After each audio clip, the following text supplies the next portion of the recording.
IO, where you guys know we are actually filming and creating our Metaverse TV series. And I'm super excited because today is the first official episode of us taking you guys along that journey. And I'm super excited because we've broken down our different topics to the different things that we are going through while we are creating these series, and we wanted to educate ourselves as we're going through this and also share what we're learning, because we know that there's so many others that are starting on this journey as we are, because we know that this is just getting started. So I'm very excited because this week we actually have the privilege to be sitting down with Miss TangPoko, the Metaverse dream girl of Decentraland. If y'all don't know who she is, y'all better go on Twitter and find out real quick, because what she's doing in that space has been amazing and has been amazing to watch. You know, somebody from just coming into the metaverse, she was one of the first people I seen that really just showed me how you can take your digital identity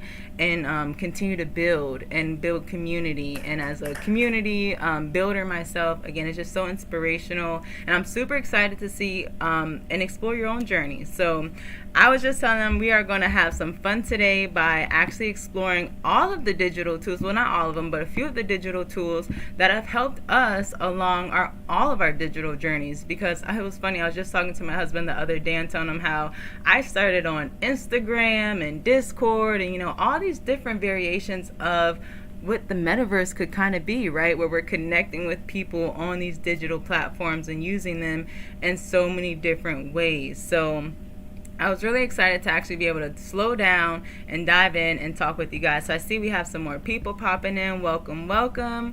You guys are just in time. We're going to start off with the icebreaker, which is Never Have I Ever. So if you guys have never played Never Have I Ever, hit the space bar if you're on your phone and jump. Or if you're on your computer, hit the space bar and jump if you've never played Never Have I Ever. Okay, so everybody's played it before?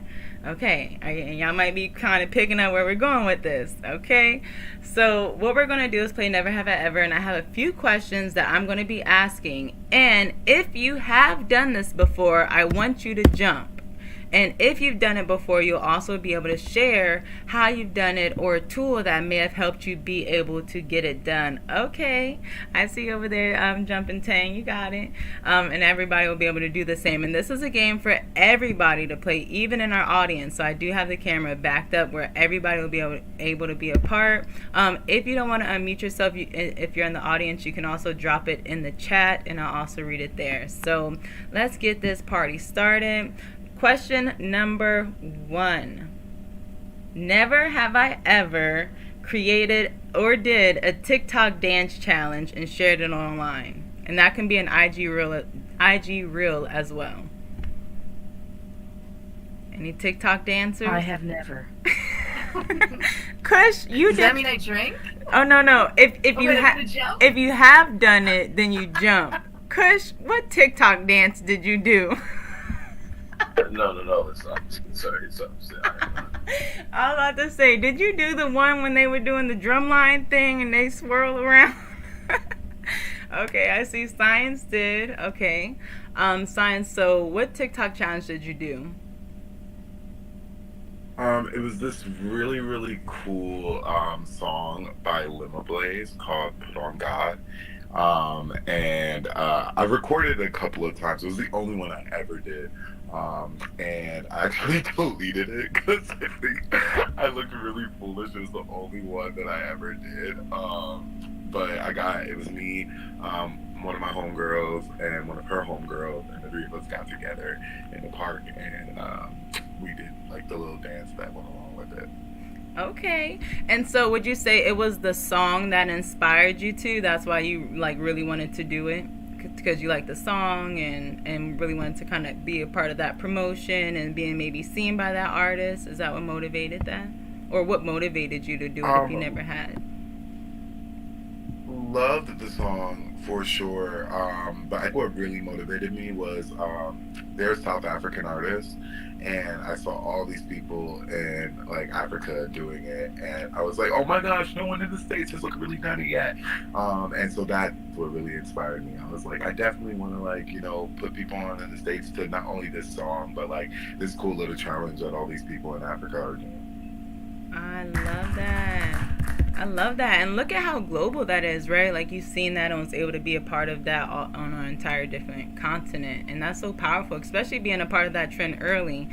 So what's up, everybody? Happy to see everybody popping in. We are playing Never Have I Ever right now. And so if I read something that you have done, I want you to hit the space bar in the middle and jump, and then anybody will be able to share what they've done or why they did, because hopefully you just pick something up with that. Y'all hear how Science over here did a TikTok dance because he loved the song, and then somebody in Africa they were doing it in Africa and he was doing it here in the States, and y'all hear how powerful TikTok challenges is to take your music around the globe, right? And again, how this kind of stuff and these tools can be leveraged if we know how to use them right. So, number 2, never have I ever been on an IG live or been on live on Instagram or any other platform. So, I'll have to jump for that. Okay, Tiny. Okay, so just me and Tiny. Interesting, because actually Tiny and I, that's how we met. And so I guess that's what I'll share for this. So we met actually in a group that was like, fire your boss, here's how to take your business to 6 figures, and we were going to be big bosses. And they did teach us a few things. But the biggest thing that came out of it is I found Tiny in China. If you guys are actually familiar with Chai, they were having the $1 million conversations on Instagram Live. And I was like, oh, that sounds interesting. I went seeing them on Instagram Live. And we've been, trying to create Instagram Lives ever since, where we would meet every Wednesday.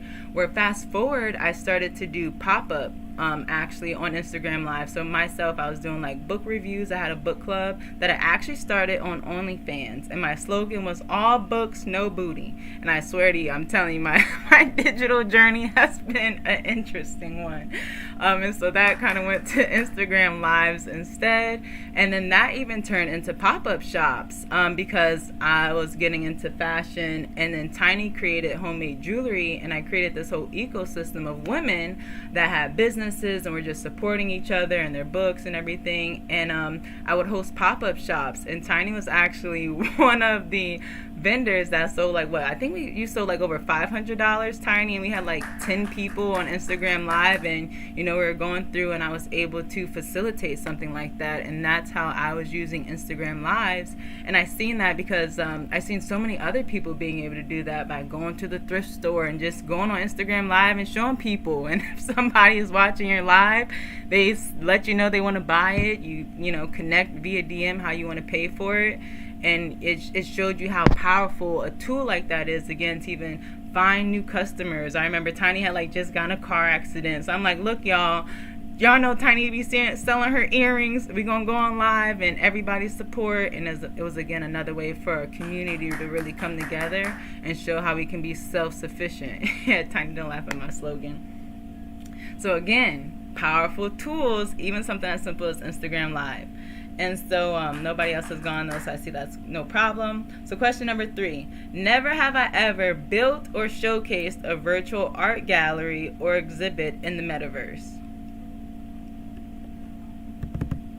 Okay, I see we got some people jumping. So does anybody want to share what their exhibit was that they built and was focused on, or what their art was that was displayed in an exhibit? I know I've seen Swifty, Toad jump, and then also Tang, and then also Kush. So if either of you would like to share, please feel free. And don't everybody stop. I'll start. No, please go ahead. Okay, cool. So we'll go to Kush and then Tang, and then we'll see if anybody else wants to share, or next question. So Kush, go ahead. Okay, go ahead. I'm sorry, what was that, Kush? I was just saying that thing. Go ahead. Okay, okay. Oh. Sorry, I've got so many monitors going on right now. Actually, that's one reason I came into the space was to well, I came in to try to do something with architectural NFTs.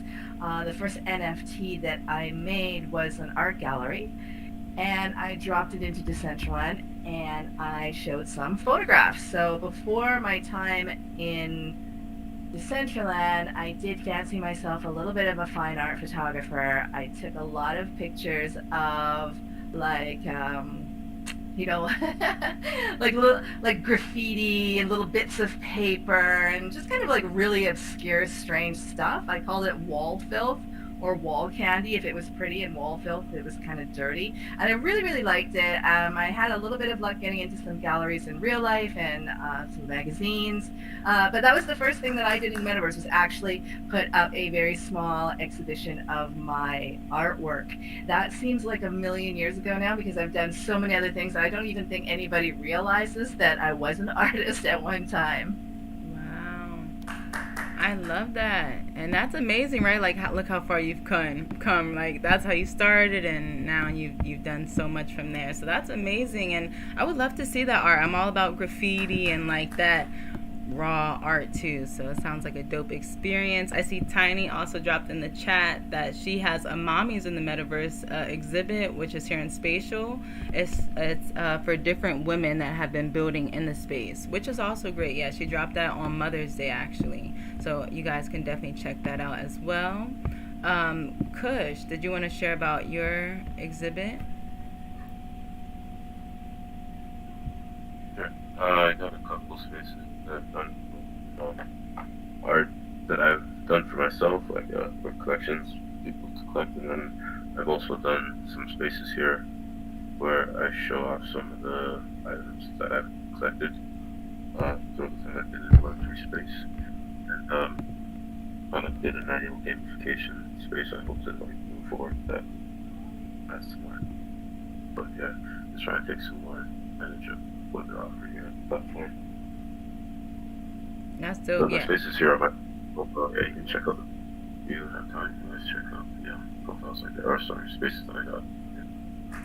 Yeah, one of these episodes we're gonna have to just go like explore everybody's different spaces, because I think yours are very like cultured, and I think that's really important. I know Tang and I was talking in the beginning about how important it is to bring culture into these spaces and, you know, showcase different things. And so I think all of your galleries really showcase a lot of different perspectives and art and powerful images that are cool to be here in the space. So really dope. And you guys see, those were really three different kind of exhibits, right? Like completely different kind of exhibits, but and there's so many more, because so many people come into the space just with the ability to now be able to show their art in so many different ways and showcase so much different art, which I also think is cool, because now you have a way to connect an audience looking for that kind of art, right? Like Tang was just saying, she was doing, you know, taking pictures of graffiti art, and I'm like, wow, I love those kind of pictures, you know, where I would stumble into a gallery like that and be like, oh, this is my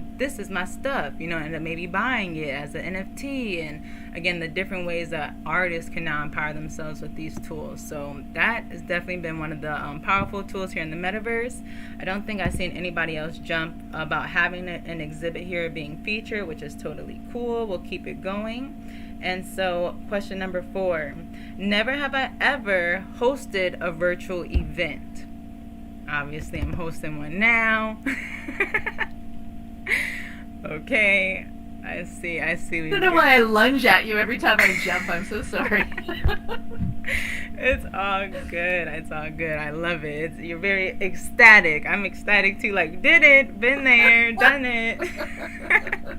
I know I'm with the front flip. Okay, cool. And I see Morphjestic also jumped up that time. Kushnubia and Tiny.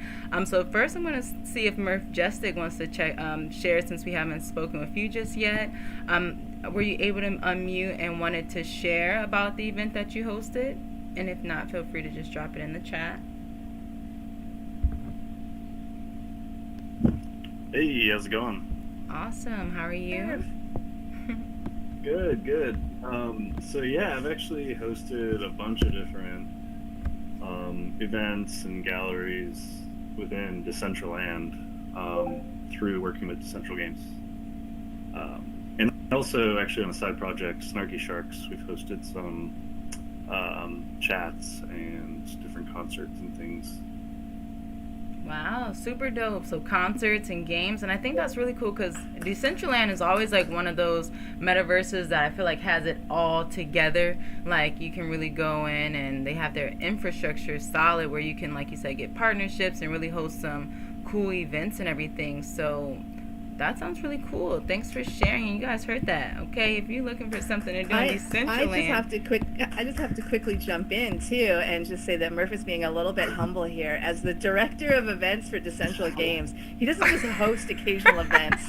This guy is pumping them constantly. It is one of the institutions in Decentraland that brings in most of the user base is because of Murph. So okay, Murph. Humble. I see you. Yeah, I'm over here like you got partnerships doing something. Okay. Hey, I'm here for it. Okay. A lot of events and games, and it's been a wild ride. Over the past two and a half years, I've hosted probably over 1,000 events within Decentraland. Cool. Real cool. Putting in that work. That's what we like Tang said, that's what we need, man. People like you that are putting in that to, create something for us to go to, create something for us to enjoy, because there are people in the metaverse, and if you have something for us to do, we're gonna be there. So definitely appreciate you. Yeah, I gotta say though, the Decentraland communities really make it happen. Yeah. It's the people in there are amazing, and it just makes it so much fun to come back every day. Yeah, I can totally see that. I was just saying, because I went to the dollhouse earlier, and I'm like, it's so cool how you can, like, see your neighbors, and it's just, like, everything is so community-centric. So I really love that. I see we've got more people joining the party. Awesome. Did anybody else want to share about any other kind of events that they've hosted? One event that I will say that I'm really excited about that I love sharing, one of my first events here in Spatial, I actually hosted a baby shower for Tiny because Tiny was pregnant when we first came here into Spatial, and so we had a whole baby shower venue built with one of our fellow builders a cappella within our DAO. And it was just really cool. We had baby shower games because you guys can see, obviously, I love a good game. And it was just really cool to host that and host the baby shower in the metaverse. We had, NFTs that you could buy to support.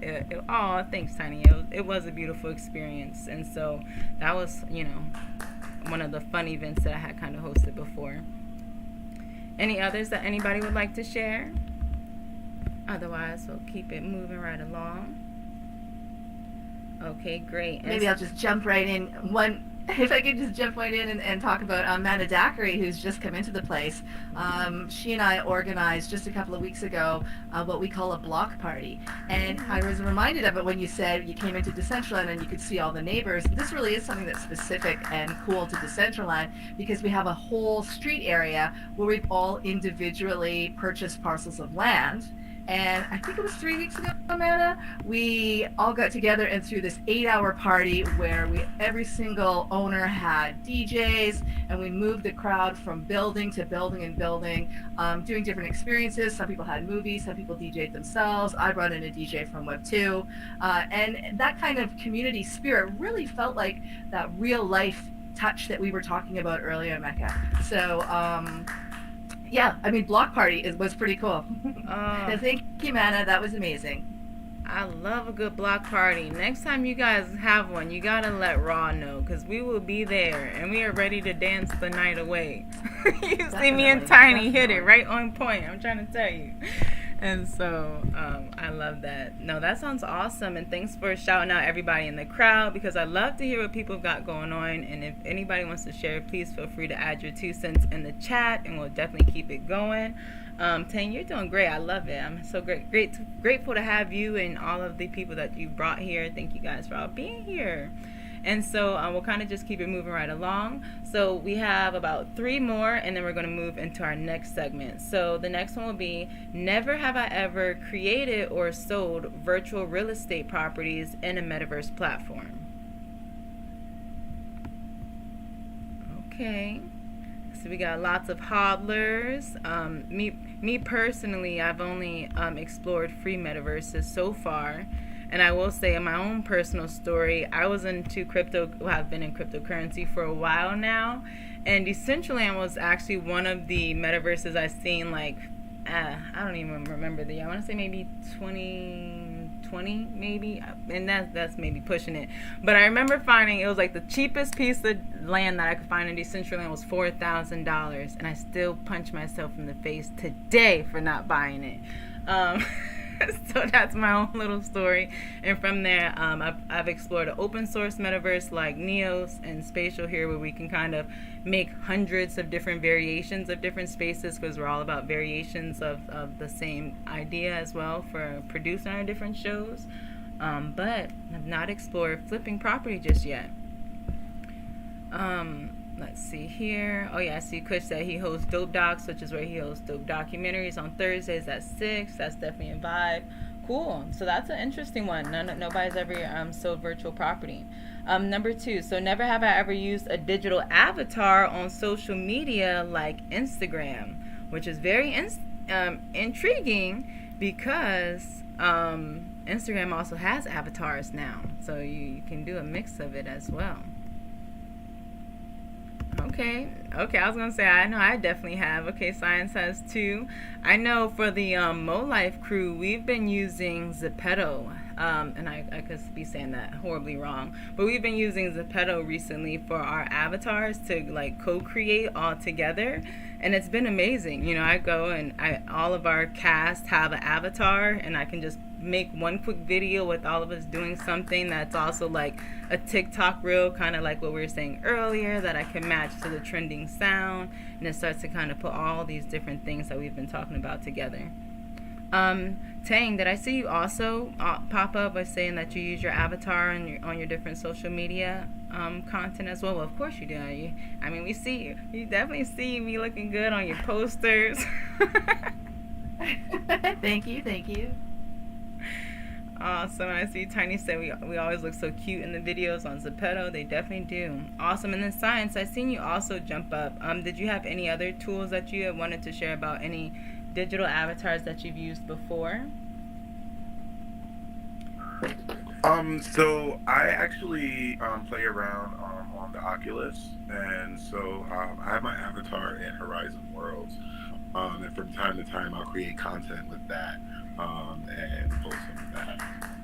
Ooh, I love that. I love making a quick video in the metaverse and then putting it outside. I also just found a really cool tool. Everybody has your Ready Player Me avatar right now. So this is some super digital tool alpha, just in case you don't know. But if you go on Ready Player Me, you know they always show all the different apps that you can link your Ready Player Me avatar to. But they have one really cool app named Animaze that you can actually connect your Ready Player Me to, and it will be like your avatar on your computer screen. So if you're like, I do like a lot of YouTube videos where I do like how to, and I usually have my avatar on the screen doing the talking, and so mine will be like whichever Ready Player Me avatar I have on there, but it'll be my voice talking behind it.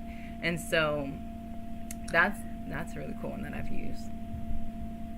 Yeah, I recently got my Decentraland avatar turned into a VTuber, and I don't use Animaze, but I use a different piece of software to do much the same thing. And I find that it really works when I'm dealing with people, like with brands or with projects that aren't necessarily in the metaverse. And one thing is I stay completely anonymous. I never dox. So before I'd always have to have like a black screen or just a picture of my face, but now with this VTuber avatar, I'm able to interact, and my mouth moves and my eyes move, and they really love it. They really connect with it. Most of the time, they really connect with it. Wow, and how great is that? Like you said, you get to stay anon, right? That's, I think, something that's important to a lot of different people in these different digital spaces, especially as you're just meeting new people and forming new relationships, being able to have those different safeguards without it being kind of awkward, right? That where you have to be personable but not too personable. So I think that's really cool that, like you said, you get to bring your Decentraland avatar into that as well. So really cool. Thanks for sharing. And you guys hear that, like I said, I use mine for YouTube, she used hers for meetings, because you can connect it to like any like streaming software once you kind of get your avatar in one of these platforms. So really cool stuff. That was a really great game of Never Have I Ever. I hope you guys enjoyed that. Like I said, at the beginning of each of these sessions, we'll try to do a different icebreaker. I'm not gonna lie, one of these days it's gonna be karaoke where everybody's gonna be unmuting, singing together. So I'm not gonna tell y'all when it is, but that's the kind of stuff we're doing around here to get everybody comfy in the metaverse. And all different kind of fun things like that, because I think we can learn and have fun, right? That's the whole point of this metaverse thing. So I try to do my best by bringing that here to the space. And with that, we're going to move right into our next segment, which is actually exploring the journey of TangPoko, aka Miss Tang, the Metaverse Dream Girl. And so with that, I've got 3 simple questions. We want to know where you started, where you're at, and where you're going. So Miss Tang, what were you doing before you came into the metaverse? You can, whether it's professionally or, mentally, but just what were you focused on before you were into the metaverse, before you joined the metaverse? Well, before I joined the metaverse, I was in 3D. I'll keep it fairly vague. I was already doing a lot of 3D stuff, working with some programmers and 3D coders in Canada, which is where I'm from. And COVID happened. It was 2021, and I saw on the news something about NFTs. I think I saw Nyan Cat. And in particular, there's an artist called Krista Kim who made an architectural NFT called Mars House, which really, really entranced me. Now, I had already been in crypto since, I think it was 2017. I bought my first little Bitcoin.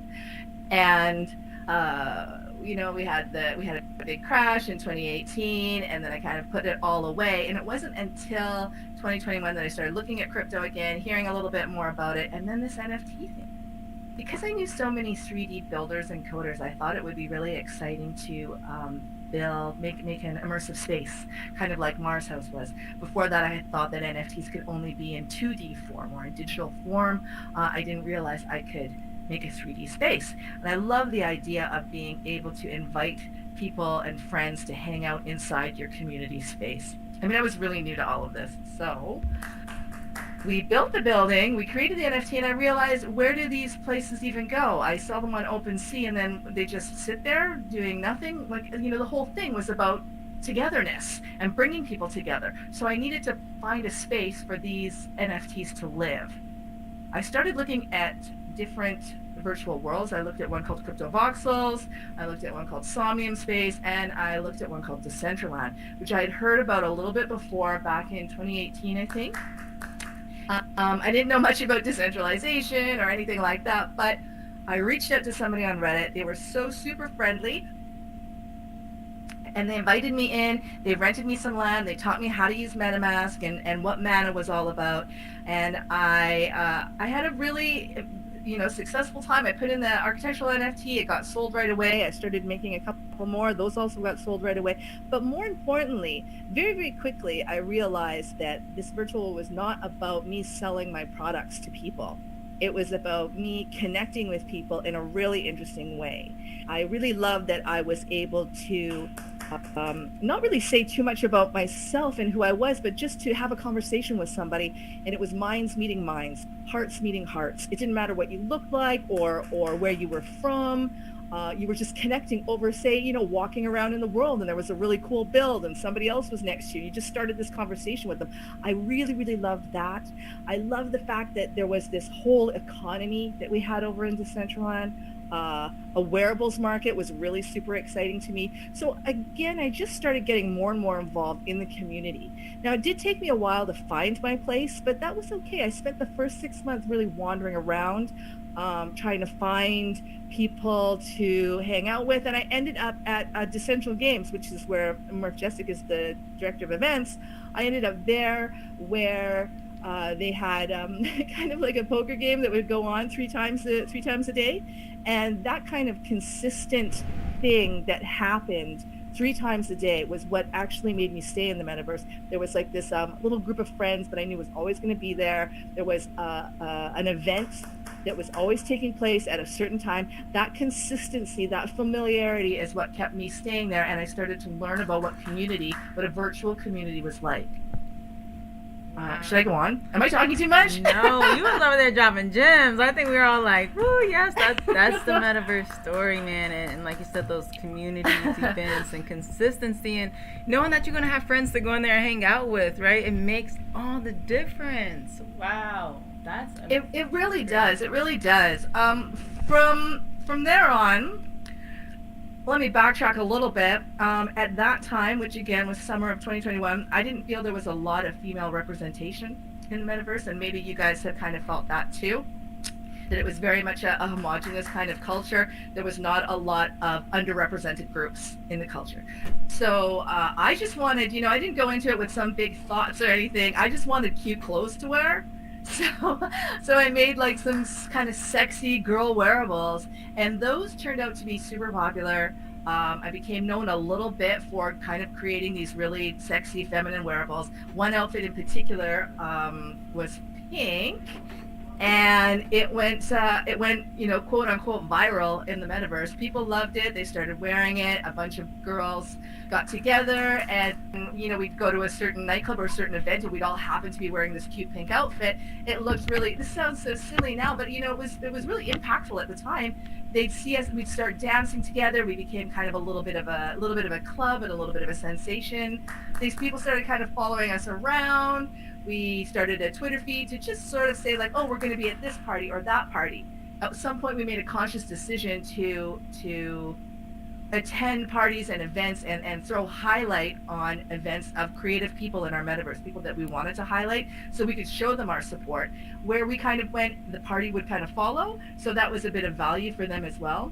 Not long after that, and I'm talking like a month after that, we decided that we should have our own headquarters and our own space in Decentraland, so that we too could throw parties for the people that we wanted to highlight and uplift, particularly again underrepresented groups, or just that anybody new coming in that might have felt like I did earlier, 6 months of walking around trying to find myself. I wanted to create a place where new people didn't feel like that they could come immediately there and find a place that they belonged to, a place that felt like home.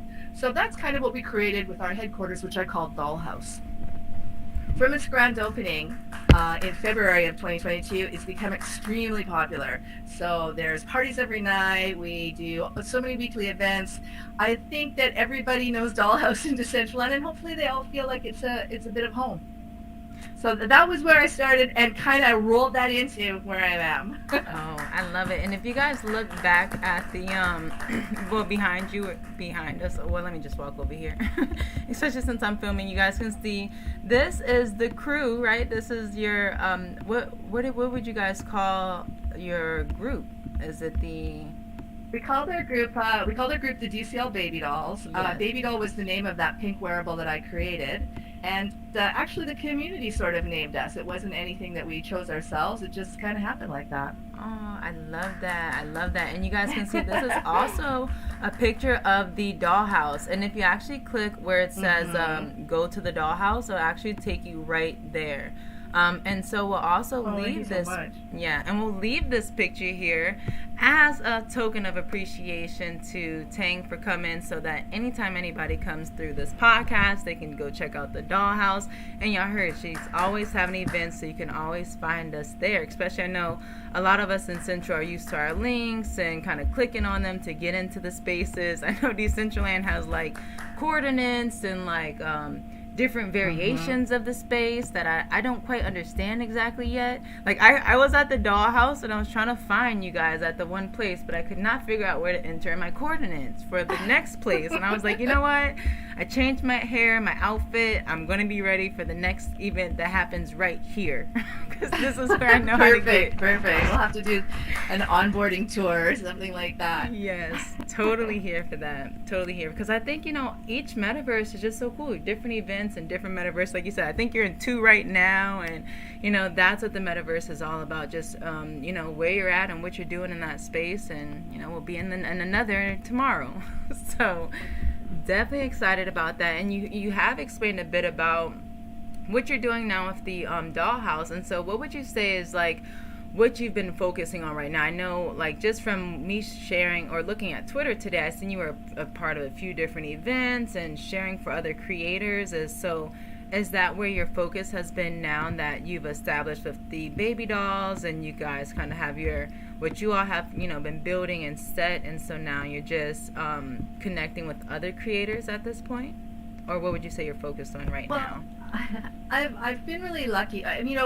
Connecting with creators and celebrating creators is something that is the backbone of what we do, and I think it's the backbone of what everybody does in Web3. We all have to uplift and highlight each other, and if it's people that we know and people that we believe in, then it's a really authentic thing to do. Like I love what you guys are doing. I want to talk about what you guys are doing. Right? Nobody's paying me to do it. I want to do it. So that's just the backbone. I think I'm focused a lot on really trying to onboard a lot of brands and projects into the metaverse when I can.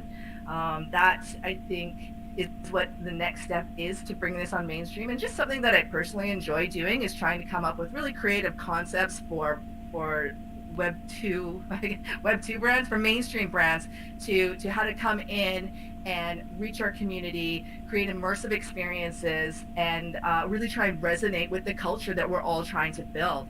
I think a lot of brands come into the metaverse clumsily. They don't do it well. They throw up a billboard, or whatever they do doesn't get the results that they want, and they leave disappointed. Their PR is disappointed. The platform doesn't grow. So I like to try and be somebody who can be in the middle and say, yes, it's okay for brands to come in, but let's sit down and talk about it.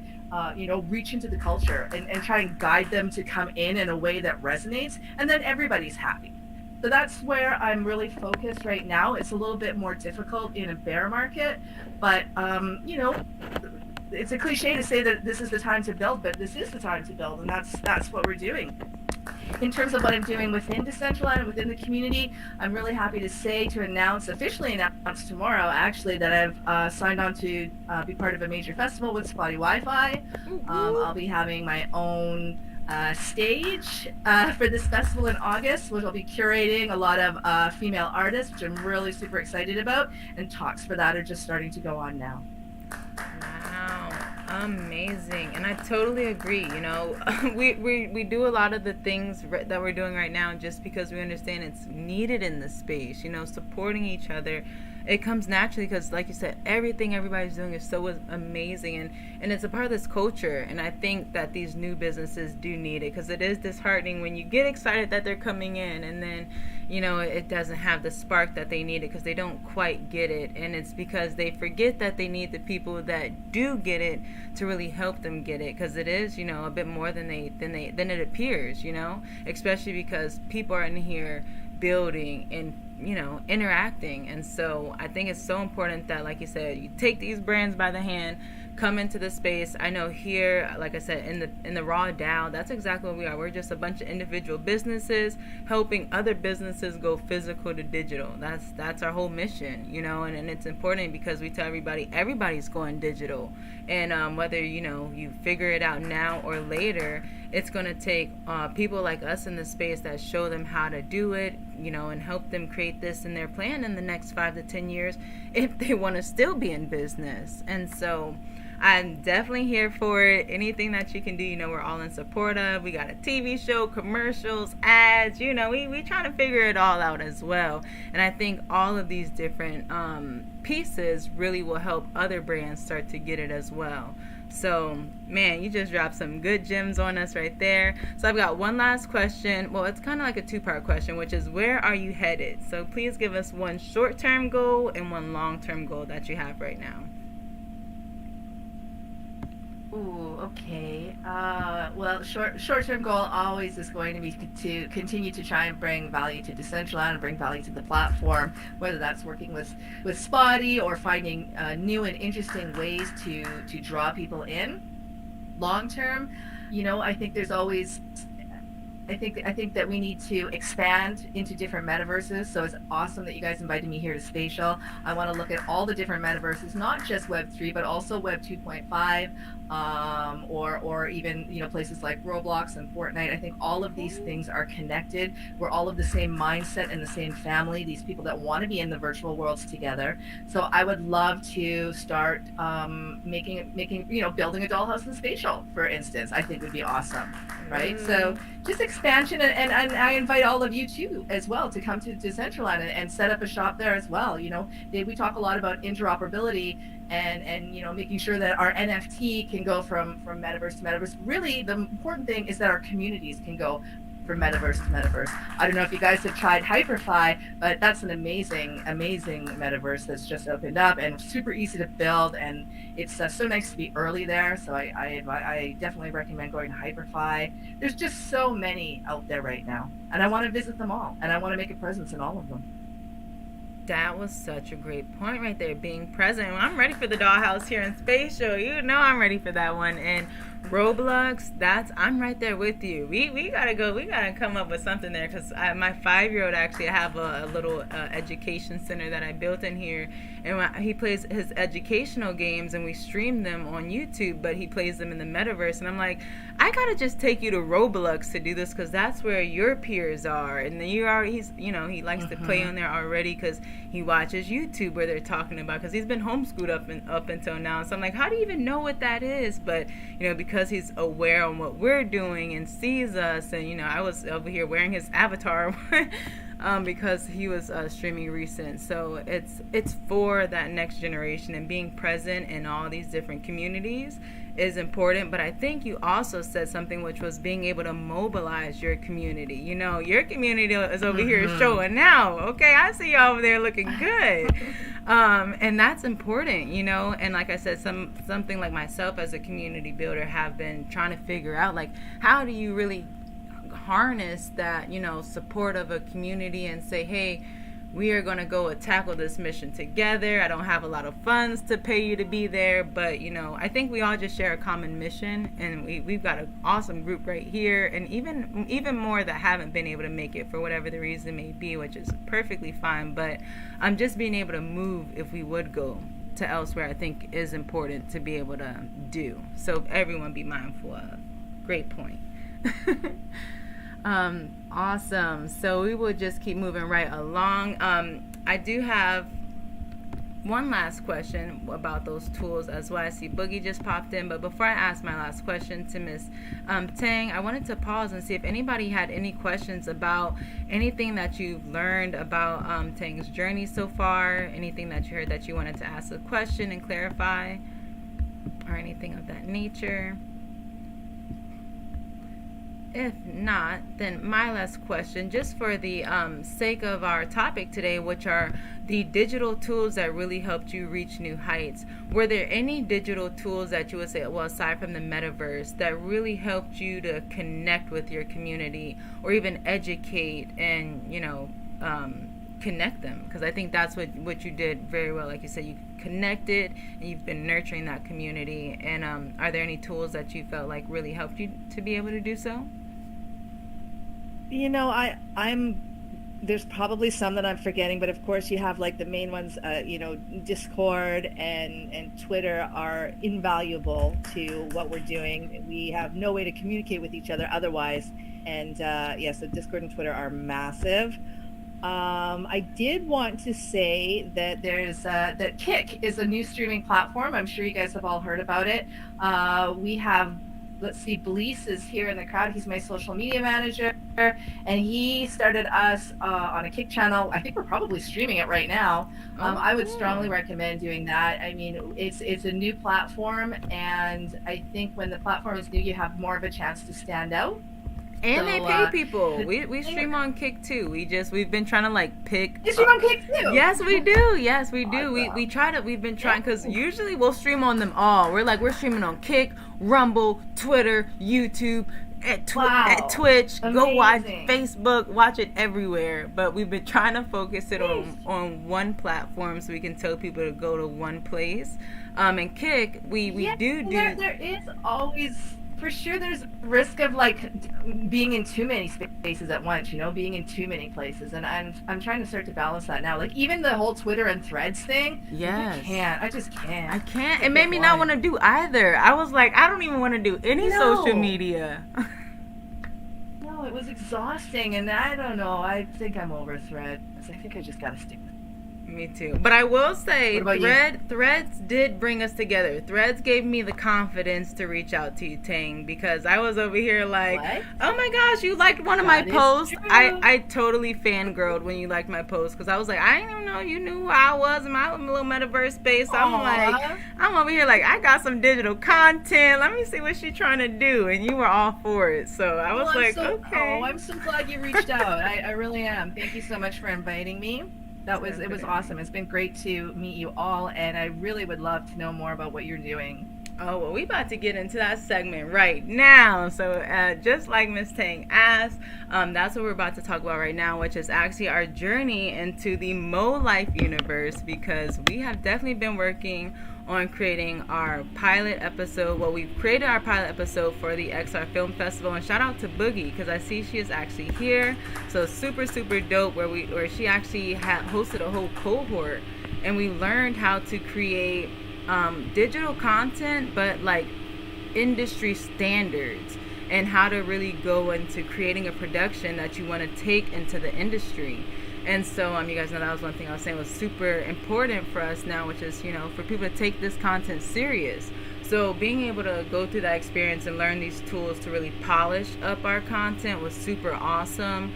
And throughout this series, I think we've all learned so much as well. Every single day, I know the crew and I, we come up with a new idea like every other day that kind of takes us on a new path. And so right now, the concept of our story is Kush Nubia over there plays Angelo Jones, who is turning 16. He finds a mysterious ledger left by his grandfather, which lets him know if he unlocks the ledger by finding each of the clues around the metaverse, then he'll unlock generational wealth. So each episode he's figuring out a clue in order to figure out the key phrase to unlock this ledger. And so it's very like SVU, Law and Order, you know, CSI vibes, and it's very intricate. We're trying to give you lots of twists and turns and make a classic, right? Like if you've seen The Wire or Power, just like something very on the edge of your seat. And the most important thing is we have NFTs that, like, our soundtrack will be an NFT. We'll have different NFTs for you to support the community throughout the series, and we have a game for each episode. So after you watch each episode, like for example, episode 1 is called Journey to Your Heritage, where they actually figure out that they have to bring Mojo back to life. So, and that's another big part of the story. Mojo is the grandmother who's actually been frozen for 33 years. So the first thing that they have to do is bring her back to life in the metaverse, and then you start to see how that plays a big part of trying to figure out how she even got frozen, how they all got there, and they have to, you know, go on this whole journey. But the first game, you get to go in the lab and see if you can bring Mojo back to life as well. So maybe at the end of this, what I'll do is I'll drop a link so that you guys can play the space. And if you want to watch the pilot episode, if you see the Journey to Mo Life poster up on the second floor, the link is on there. Now we will be reproducing that first episode because we have learned a lot more when it comes to being able to produce even better content that we're going to be adding into that goes with our entire series. So with that being said, I want to just take a moment for each of us that's been on this crew to maybe just share a tool that we've learned, because like I said, it's been a journey co-creating this. If you guys know me, I'm all about co-creating. Even right now during the Raw DAO, we have like a P2d fashion show we're doing, but it's all about co-creating. Like, that's anything I'm doing is co-creating, and everybody's getting out what they putting in, because that's stakeholder capitalism. But we ain't about to go into all that. So one thing I will say to just kind of kick it off with some of the tools that we have used that I don't think people take very serious is number one, Canva. Okay, Tiny is my girl because we use this for the Raw DAO. But Canva is a tool that I actually use to make a lot of my digital content, which you guys can see. I went to college for marketing and economics, but I didn't have a chance to graduate, unfortunately. And tools like Canva have helped myself be able to create marketing content like I've always envisioned myself being able to create. And it's also allowed me to be able to share a link to all of the people that are creating it with me so that they can edit it or download it or use it however they like and add to it as well. And I think those kind of tools are super powerful, especially now that they've started adding AI tools and a lot of different ways that you can customize and really enhance your content, especially, like I said, being able to share. So, and then the second one with co-creating is Google Docs. Again, I think because we all grew up on Microsoft Word and like that whole program, that a lot of people overlook Google Docs, which is completely free, but also has been making it very easy for us to share our documents. Like one of our cast members, shout out to Letice Brown, who wasn't able to be here right now. Yeah, I don't see her. I think she's still at an event, which is okay. But she is now on our writing team, and we actually have like 10 documents that we have right now that I'll start and then I'll send it to her. She'll start one, she'll send it to me, and we've got all these documents that we can see and add to each other, and then we meet together and be like, ooh, did you see this and did you see that? And it's made like doing our own thing together so much easier. And those are those simple tools that, again, I think people may have overlooked, but have made something like creating a Metaverse series a little easier with, again, creating content and something like writing the actual series. I do have another tip, which is about the audio, which was a really, really big one for me. I've always heard about Adobe Podcast. When AI first came out, Adobe Podcast was one of those AI tools that I really, really wanted to try. Like right now, I had to plug my gaming laptop up to the charger, so I'm sure you're going to now hear the fan in my podcast, which is like such an annoying part for me as the producer. But now with Adobe Podcast, I can actually enhance that sound by putting the audio through that, and it'll erase all of that background. And I had never been able to do it because like right now I'm live, so I don't usually go back and edit my content. But doing this Metaverse series, I was able to have a separate audio and a separate visual, and actually go and put all of my Metaverse audio through that, and it made it so much better. Like quality, like it sounds like it was ready to be on TV kind of quality. And so Adobe Podcast, I would say, if anybody's creating content in the Metaverse, I had to convert my video to audio using like a free MP4 to MP3 converter, and then I would just put that through Adobe Podcast, put that in my Canva or Premiere, and I was good to go. So those are just a few of my super good little juicy tips that have helped me as a producer create content here within a Metaverse for our TV series. If anybody has questions, please feel free to ask. Otherwise, I'm going to pass this over to Kush and Nubia. I said Kush and Nubia. Kush and Science, so that you guys can share a tool that you have learned as well. And they are actually also working our music right now. So Kush makes the beats and Science is actually singing, and we're putting it all together. So if there's any tools that you guys have that have even helped you with, co-creating that or doing it individually, feel free to share, or even anything on your own. So Kush, I guess we'll come over to you first, and then we'll roll over to Science. I was thinking of Zepeto, that platform for co-marketing. Oh yeah, please, because you've been going hard at that one. I think you could definitely shed some light on that for sure. Yeah, I think that's a really cool platform that you put us onto, as far as being able to brand, brand the series, and then make content to promote it to our characters, and then have ideas to get branched out to connect it to spatial somehow, and just a whole variety of ideas to kind of keep things moving and keep things exciting. So. And the platform's pretty easy to grow on. And the demographic, different platforms to kind of connect different demographics. So just learning that in that sense has been pretty cool. I'd recommend anyone to try it out. Yeah, I think that's definitely super dope. What I would add. Yeah, and if you guys aren't familiar with Zepeto, what he was saying with the clothes, a lot of brands are already on there, like Nike and like already established brands where you can make your avatar. And like I was telling you guys, you can connect your avatar with other avatars and make really nice videos that again go really well with these trending TikToks while you're wearing these branded clothes. And so one of the things that we're going to be doing here in this series is actually we'll be writing that into our series so that we'll be able to, you know, act like the Zepeto is their social media platform, just like our Instagram.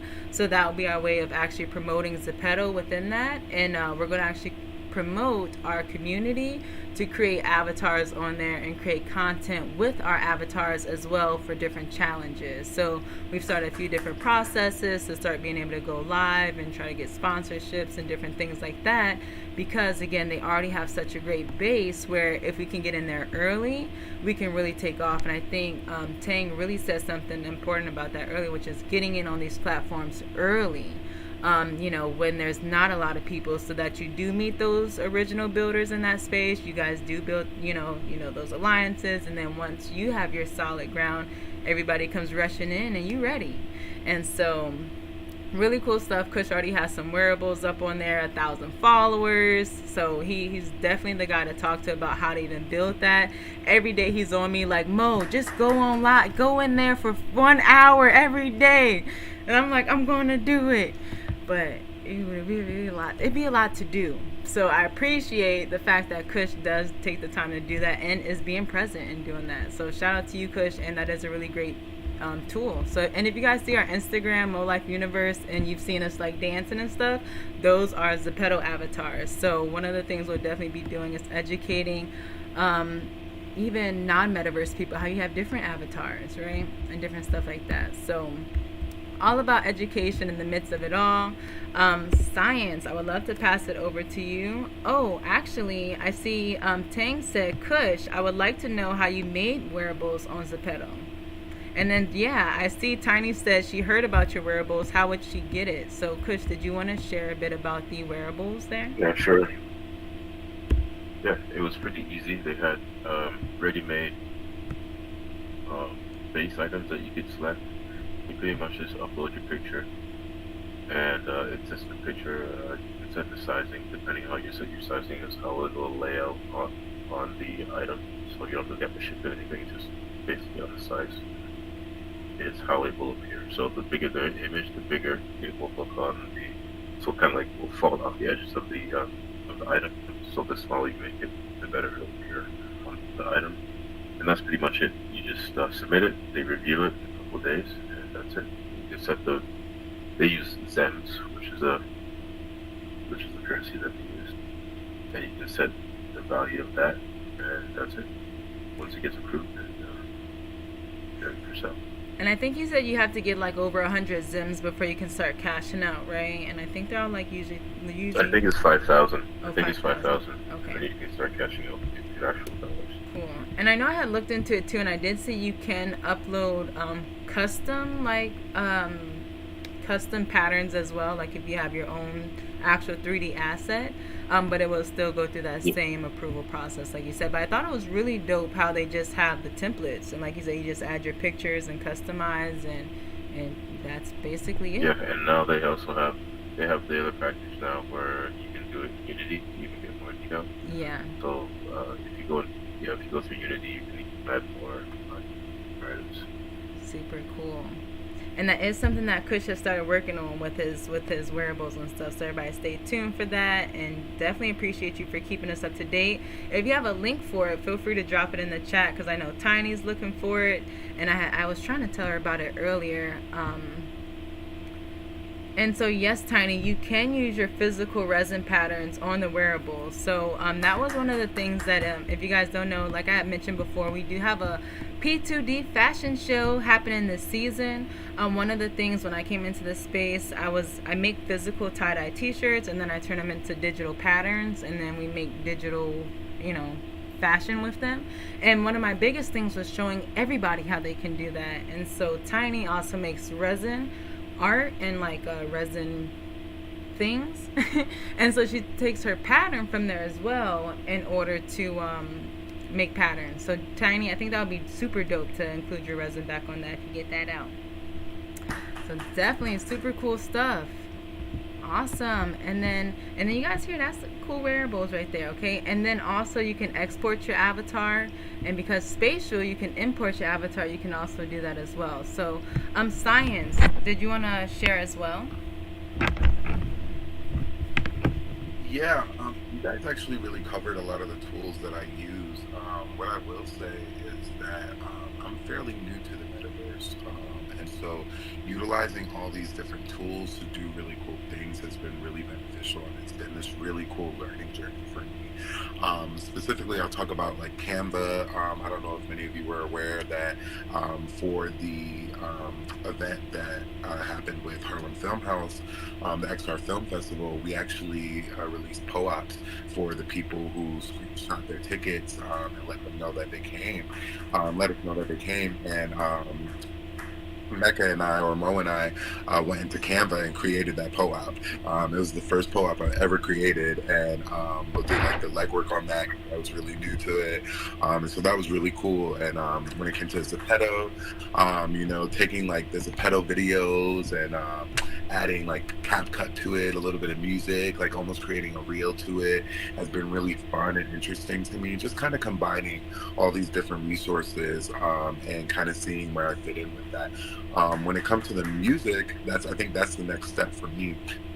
Is to figure out how I can really, really dive into the AI aspect of the music. I tried out some Chat GPT for the lyrics on one of the tracks that we were working for. I didn't really like it, so I went with my own lyrics.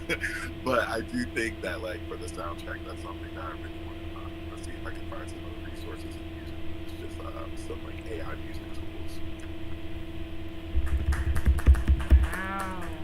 I'm here for it. And that's what I was saying. Can't would be one of those sneaky ones, but I think you definitely hit a lot of those. And PO-op, I can't believe we forgot it today. Oh my gosh. And it would have been so cute with Tang on it. I would forget our PO-op. Well, next time we have a podcast, we will definitely have our PO-op. I know, I can't believe we forgot it. But next time for sure, and maybe we'll make one, and I'm gonna take a picture. Maybe we'll take a group picture. Yeah, let's take a group picture, and then we'll make that a special NFT, and we could just airdrop it to everybody too on OpenSea or PO-op, whichever you guys prefer. But yeah, let's take a nice group picture, and then maybe we'll make that as an NFT. But this has been super dope. I think that was all that I have for everyone today, unless anybody else had anything else they wanted to share. Maybe any other digital tools that you've used that nobody else has mentioned that you want to drop that you think might be able to help anybody. Any questions, thoughts, concerns you want to expand on at all. Take a seat. No?